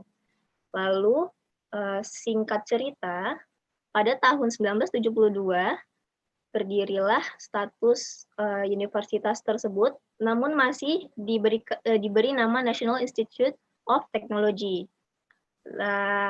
3 tahun setelahnya barulah diresmikan menjadi Universiti Teknologi Malaysia dan sampai sekarang. Jadi bisa dibilang Universitas Teknologi Malaysia ini udah sekitar hampir 50 tahun berdiri di Johor Bahru. Oke, next. Ya, mengingat umurnya yang udah agak tua ya, 50 tahun. Jadi udah pasti ada beberapa progres dan peningkatan yang ada di UTM terkait mengenai akademiknya, mengenai fasilitasnya, dan mengenai banyaknya mahasiswa yang sudah pernah berkuliah atau lagi berkuliah di sini. Bisa dilihat rankingnya dia diposisikan di 187 di seluruh dunia dan di posisi 13 untuk top 50 university under umur 50 tahun. Nah, sebelumnya tahun lalu 2019 terakhir aku ngecek ini rankingnya sekitar kalau nggak salah 17, ranking 17. Dan alhamdulillahnya dalam kurun waktu 1 tahun kita bisa menduduki posisi 13. Itu suatu pencapaian yang cepat sih sebenarnya. Oke, next. Dan di kategori university di Asia, kita menduduki ranking 46. yang sebelumnya 47. Jadi kita naik satu ranking dan kita juga dinominasikan sebagai QS 5-star nomination, dan UTM ini bersaing dengan universitas-universitas Asia lainnya seperti Taiwan, Thailand, India, Korea, dan juga tentunya universitas yang ada di ranah kita, Indonesia. Oke, next. Mengingat dengan bagusnya ranking dan tingginya ranking yang ada di UTM ini, tentunya UTM sudah banyak berkolaborasi dan bekerja sama dengan perusahaan-perusahaan yang ternama, baik di Malaysia, lokal, ataupun internasional di industri-industri lainnya, seperti yang lokalnya ada Johor Port, ada Petronas, ada Proton. Proton adalah salah satu produk kendaraan atau kereta yang sangat maju di Malaysia. Atau industri-industri lainnya seperti BMW, Microsoft, Intl, dan juga NVIDIA, dan masih banyak lagi. Oke, next. Oke, di sini mungkin aku akan banyak cerita mengenai pengalaman-pengalaman aku selama aku ada di UTM. Safe, eco-friendly, livable campus. Oke, sesuai dengan pengalaman yang aku dapatkan pada saat pertama kali menginjak UTM, hal pertama yang aku lihat adalah beautiful scenery. By means that there are lots of green trees, growing trees, ada banyak sekali pohon-pohonnya, dan juga karena lahannya masih luas juga, namun fakultasnya juga tidak terlalu banyak, jadi masih banyak lahan-lahan yang hijau. Jadi otomatis udara di sana memang sejuk, sehingga cocok untuk melakukan olahraga seperti bersepeda, jogging, dan di sana juga ada fasilitas-fasilitas yang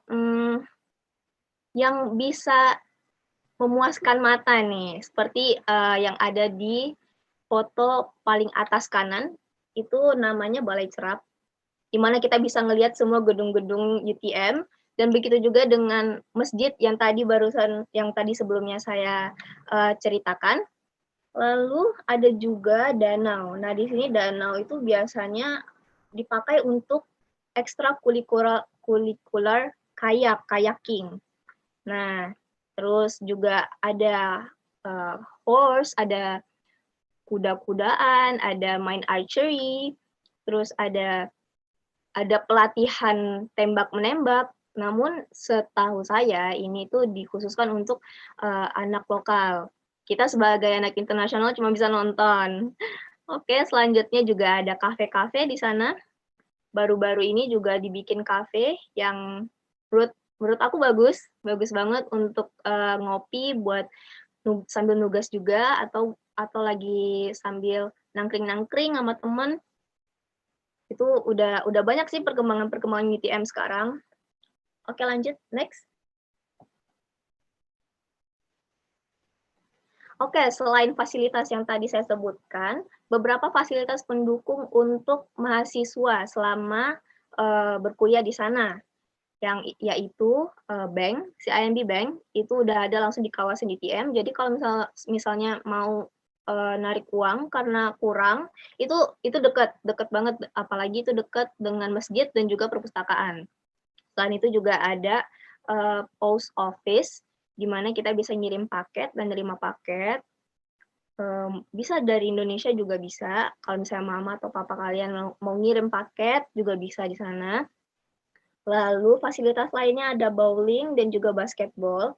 Namun bowling ini sepertinya ada di UTM KL ya, karena aku belum pernah ngelihat yang di bagian Johornya. Tentunya ada perpustakaan yang sangat nyaman menurut aku untuk belajar.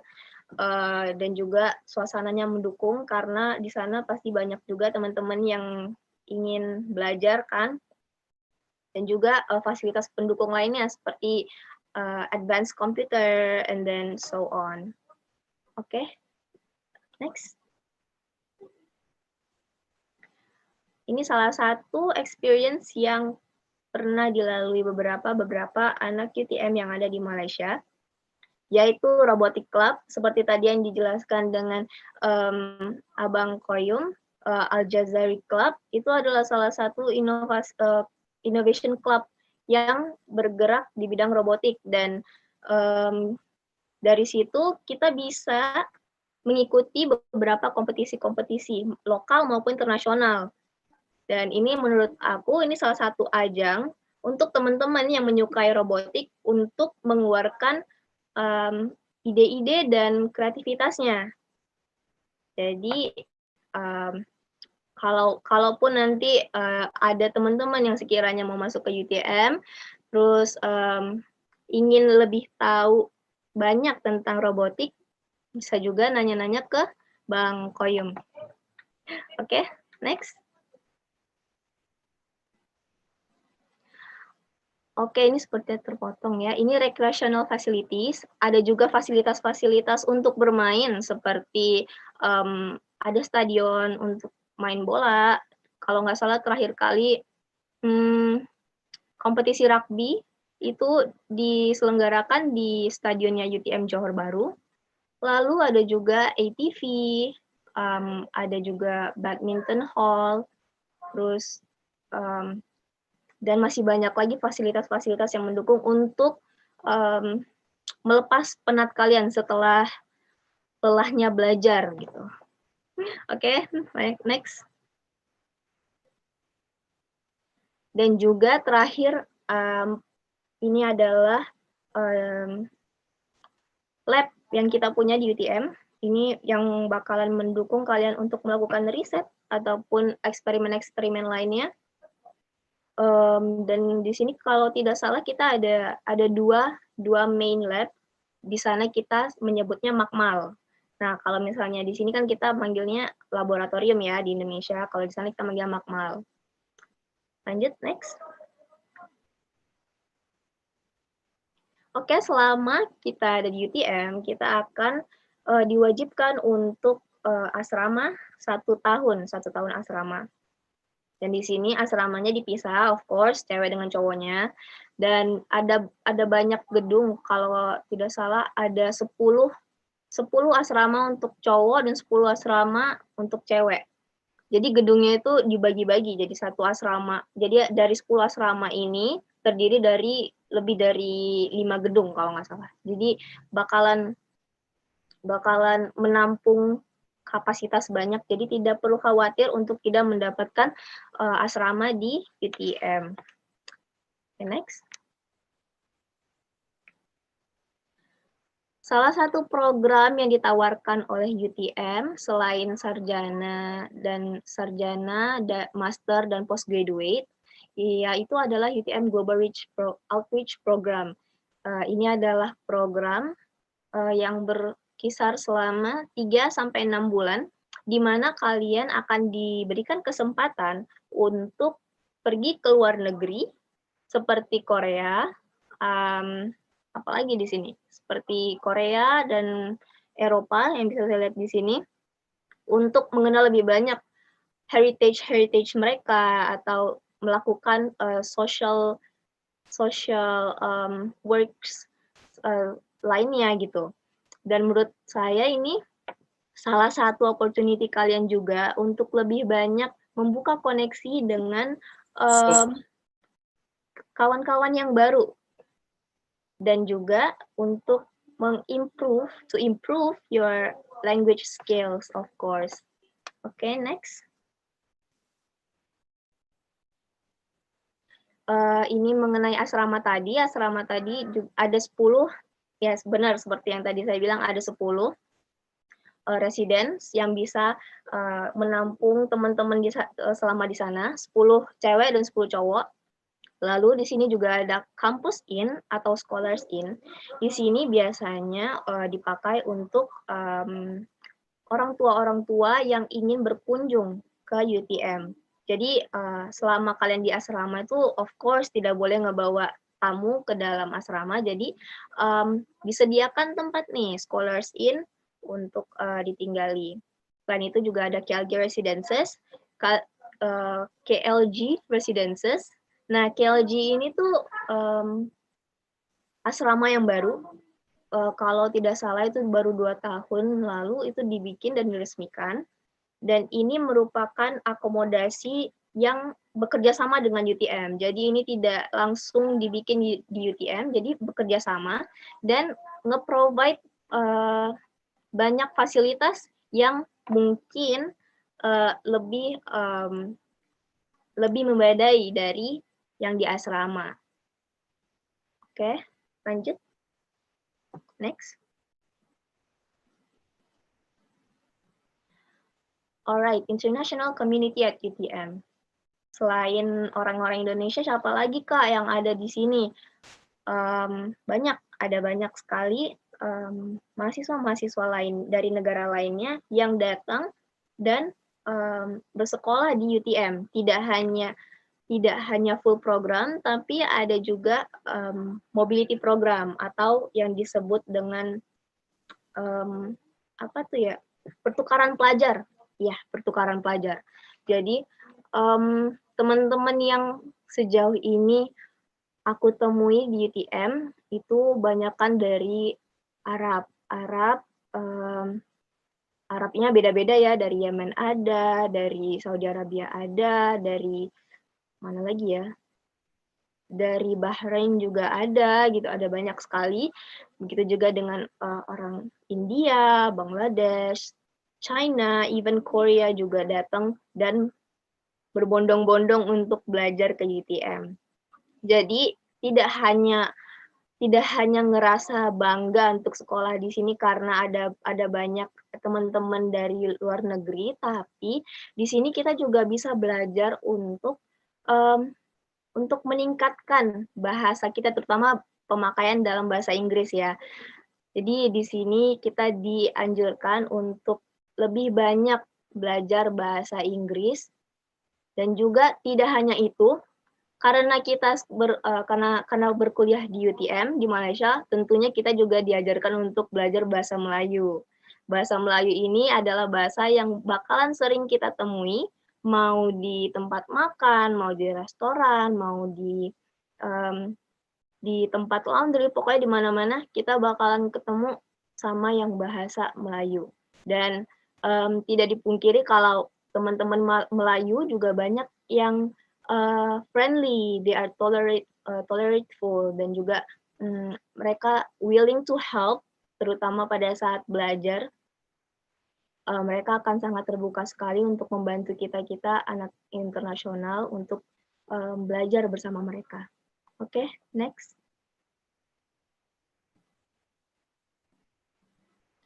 Ini juga beberapa program-program lainnya yang ya pertukaran pelajar 3-6 bulan itu, antara lainnya seperti student exchange, terus juga internship abroad, study abroad, summer school abroad, UTM summer school, dan masih banyak lagi. Nah, di sini juga bakalan ada sponsorship, yaitu yang diberikan dari UTM. Dan untuk ingin tahu lebih lanjut mengenai ini, bisa tanya-tanya nanti ya setelah ini ya. Oke, lanjut, next. Oke, next. Oke, lanjut ke fakultas-fakultas yang ada di UTM. Sesuai dengan namanya, University of Teknologi Malaysia, tentunya di sini bakalan lebih banyak fakultas-fakultas yang menjurus ke engineering. Namun, untuk social stream, untuk anak-anak IPS juga jangan berkecil hati, karena di sini juga UTM nge-provide fakultas yang dimana anak-anak IPS dan IPA itu bisa belajar di sini. Nah, untuk fakultasnya itu ada kejuruteraan atau engineering ya, di sini teknik, Terus ada Fakultas Sains, Alam Bina dan Ukur. Alam Bina dan Ukur ini biasanya untuk arsitektur dan landscape atau built environment atau quantity surveying, ini termasuk dalam Alam Bina dan Ukur. Baru Sains Sosial dan Kemanusiaan. Ini di mana ada psikologi, ada HRD juga. Ini yang tadi aku sebut, IPS juga bisa masuk karena mereka juga nge-offer program psikologi dan juga HRD. Lalu ada perniagaan antar bangsa Asman Hashim. Di sini seperti fakultasnya bisa dibilang seperti fakultas bisnis dan manajemen ya. Di sini kita offer jurusan manajemen teknologi dan accounting juga ada di sini. Lalu Malaysia Japan International Institute of Technology, lalu disambung dengan teknologi dan informatik Razak. Oke, next. Ya, program yang ditawarkan itu ada sarjana muda, baru master, dan juga dilanjutkan dengan postgraduate itu seperti udah PhD ya, ada PhD juga. Oke, lanjut. Oke, ini mungkin bisa dibaca aja ya beberapa jurusan yang ada di UTM dari berbagai fakultas-fakultasnya. Itu ada accounting, HRD, manajemen marketing, manajemen teknologi, psikologi, itu adalah jurusan-jurusan yang ditawarkan oleh UTM untuk both IPS dan IPA. Oke, next. Oke, untuk bertanya-tanya, Kak, gimana sih cara masuknya gitu? Cara masuknya sebenarnya tidak sulit untuk masuk ke UTM. Cukup untuk memberikan dokumen seperti ijazah sekolah, SMA. Selain itu juga ada nilai ujian nasional. Nilai ujian nasionalnya juga minimum aja, nggak perlu tinggi-tinggi banget. Lalu beberapa requirements lainnya nih yang menyangkut dengan fakulti masing-masing. Contohnya engineering. Nah, di engineering itu kita diharuskan untuk mendapat nilai matematika, fisika, chemistry atau biologi itu minimumnya 8 ke atas. Nilai rapornya ya 8 ke atas. Dan hanya 3, tidak perlu 4, 3. Salah 3 aja. Lalu di science juga hanya di require 3, social science juga 3 dari beberapa subjek yang di-offer. Lalu English requirement nih, English requirement-nya itu bisa IELTS, TOEFL ataupun IBT. IELTS minimum 5,5, TOEFL itu 500 dan IBT itu 59 minimumnya. Nah, ini pada tahun lalu, ini adalah requirement yang diperlukan untuk masuk ke UTM. Nggak ada jalur tes sama sekali, bayangkan. Kita sebagai anak internasional sangat diberi kemudahan untuk masuk ke UTM. Namun, baru tahun ini, next. Nah, baru tahun ini, previous slide. Oke. Baru tahun ini kita dikasih challenge sama UTM untuk melakukan bridging test. Nah, jadi apa sih itu bridging test? Oke, next. Jadi setelah kita sudah mendapatkan kebolehan di semua requirements persyaratan tadi saya sebutkan. Nah, UTM menganjurkan kita untuk melakukan bridging test nih. Nah, apa itu bridging test? Bridging test itu adalah salah satu tes penentuan kemampuan.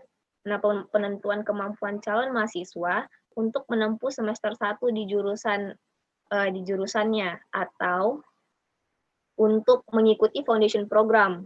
Nah, gini. Jadi semisalnya pada saat kita mengikuti bridging test ini, kalau kita lulus, kita akan langsung masuk ke semester 1. Langsung ke program sarjana nih, masuk semester 1. Namun, jika kita tidak berhasil melewati bridging test, kita akan di offer ke foundation program. Nah, foundation program ini adalah bentuk persiapan untuk memasuki jenjang S1. Jadi kita di sini akan belajar selama 1 semester. Lalu setelahnya akan langsung masuk ke program sarjana. Nah, berapa sih minimum requirement-nya? Minimum requirement-nya itu tidak banyak. Next. Hanya 65 dari 100 poinnya ya. Hanya 65 dari 100. Dan tes-tes yang akan diikuti itu adalah beberapa subjek sesuai dengan fakultas-fakultasnya. Contoh engineering nih, pengen masuk ke electrical engineering. Nah, nanti bridging test yang akan dilakukan adalah antara lain matematika, fisika, dan kimia. Dan begitu juga dengan slide selebihnya. Gitu. Next. Oke, itu adalah beberapa informasi yang aku sampaikan mengenai UTM. Dan jika penjelasan yang tadi saya sampaikan itu kurang atau kayak kalian ingin bertanya lebih banyak mengenai UTM dan ingin lebih tahu lebih lanjut, itu kalian bisa mengkontak kuliah. Kuliah itu saya perkenalkan sedikit, kuliah itu adalah consultant group, itu consultant education group di mana kalian akan diberikan service untuk bertanya-tanya dan ingin melanjutkan kuliah di mana gitu. Jadi kuliah ini adalah wadah di mana kalian bisa dibantu untuk menentukan jurusan maupun universitas yang kalian inginkan. Misalnya kalian lagi galau nih, pengen jurusan apa ya gitu, atau kayak pengen kuliah di mana ya gitu, pengen ke luar negeri tapi takut gimana ya buat ngedapatin informasinya. Nah, kuliah ini akan bersedia untuk memberikan informasi yang kalian perlukan. Dan kalian bisa kontak kita di @kuliah.id atau melalui email dengan kuliah.idn@gmail.com dan juga Facebook Kuliah Education Consultant. Nah, di sini tidak hanya kalian bisa berkonsultasi, tapi kalian juga bisa mendaftar ke universitas yang kalian inginkan, terutama jika ingin mendaftar ke UTM. Tidak ada biaya sama sekali untuk konsultasi di kuliah ini, maupun mendaftar di kuliah ini tidak ada fee tambahan untuk ini. Jadi semuanya free, kalian bisa langsung aja cek ntar ke Instagram ataupun ke Facebook. Oke, next. Alright, itu sekian dari saya. Terima kasih. Jika ada pertanyaan, feel free to ask me di kolom komentar, di chat box, ataupun langsung di unmute. Thank you. Thank you to Ms. Alicia Duzakia on sharing regarding furthering studies in Malaysia as an international student. Hope all of you have a clear view about pursuing further studies in UTM. We wish to see you all here soon. For the next agenda, I would like to hand over the closing ceremony to Mr. Shanmugapriyan Velasamy, Vice President of Dispart Technologies. That's all for me. Regards. We have come to the end of the International Edupreneur Webinar 2020. Hope all of you had a very good time and also got a chance to learn a lot of new things from us today. We would like to invite Kegiatan Al Hasra representative Ms. Putri Utami to share her thoughts on the program.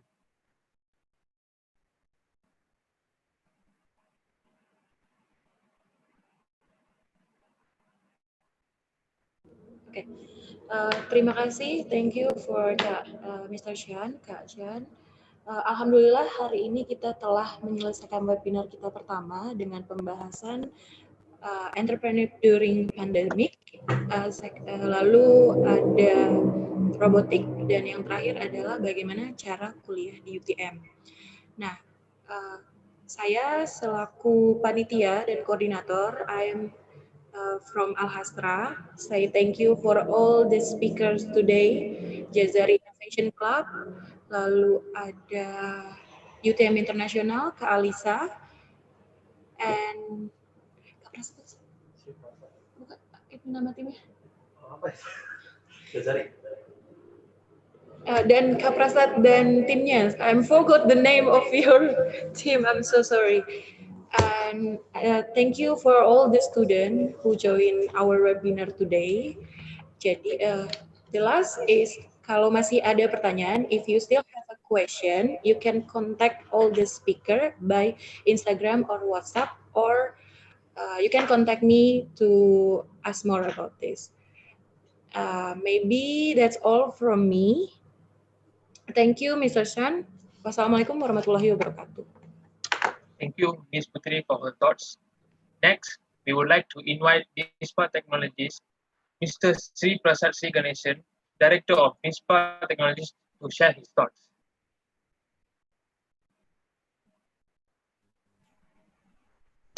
Hi everyone. So I hope our objective for the day is achieved. Thanks to Jazari Innovation Club, Sekolah Al Hasra, and Miss Alicia for sharing all your knowledge and your thoughts and giving amazing ideas on robotics and introduction to UTM. Some of the UTM facts even I wasn't sure, but it was clarified by Miss Alicia today. So thanks for that. And I hope all of the participants were benefited from the program today. So we can see the photos from previous program with SMK Al Hasra in SMK Section 5 Wangsa Maju in 2019. And before we end the day, we would like to introduce this International Robotic Workshop, which will happen in January 2021 online, and it will be costing 200,000 rupiah only, where initially we set the price to higher price, but we have decreased to 200,000 rupiah so that it will be affordable for all the students. The Arduino kits and the robotic kits will be sent directly to the school from us, from Malaysia. We will ship to Indonesia, and we will provide participation certificates inclusive in that. But we are only limiting this to only 15 participants. For the registration, we will, maybe by December, we will be opening the registration links, and I will be sharing the links to Miss Putri. Then Miss Putri will be sharing to all of you. So we are looking forward to to see all of you in the International Robotic Workshop in January. Okay, thanks from me representing MISPA Technologies and all our Malaysians from here, including Jazari and everyone from Malaysia.